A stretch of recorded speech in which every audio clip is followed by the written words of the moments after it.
স্বাধীন রাষ্ট্রের উদ্যোগে রাজ্য সরকারের সহযোগিতায় ত্রিপুরায় গড়ে উঠতে চলেছে শান্তিনিকেতন গোমাতা সেবা কেন্দ্র। এই মানবিক ও জনকল্যাণমূলক প্রকল্পের সূচনা উপলক্ষে আগামী 23শে জানুয়ারি দুপুর 12টায় অনুষ্ঠিত হবে ভূমি পূজা। দুপুর 1টায় সকল অতিথিদের জন্য রয়েছে মধ্যাহ্নভোজন।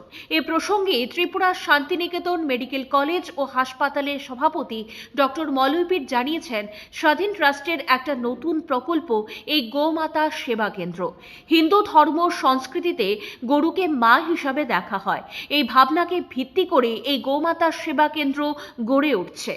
এই পবিত্র অনুষ্ঠানে মাননীয় শ্রী উল্লাস কুলকার্নি মহাশয় উপস্থিত থেকে ভূমি পূজায় অংশগ্রহণ করবেন এবং নিজ হাতে ভিত্তিপ্রস্তর স্থাপন করবেন। তার উপস্থিতি ও আশীর্বাদে গোমাতা সেবার এই উদ্যোগ আরও দৃঢ় ভিত্তি পাবে বলে আশা করা হচ্ছে।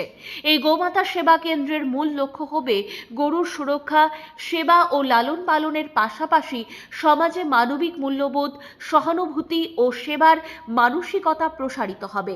স্বাধীন ট্রাস্টের এই উদ্যোগ রাজ্য সরকারের সহযোগিতায় ত্রিপুরায় সামাজিক কল্যাণের ক্ষেত্রে একটি গুরুত্বপূর্ণ পদক্ষেপ হিসাবে বিবেচিত হচ্ছে।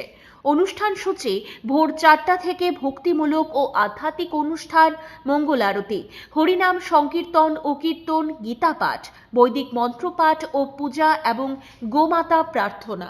শান্তিনিকেতন গোমাতা কেন্দ্র আমরা তৈরি করছি আমাদের শান্তিনিকেতন মেডিকেল কলেজ এবং হসপিটালের সামনেই।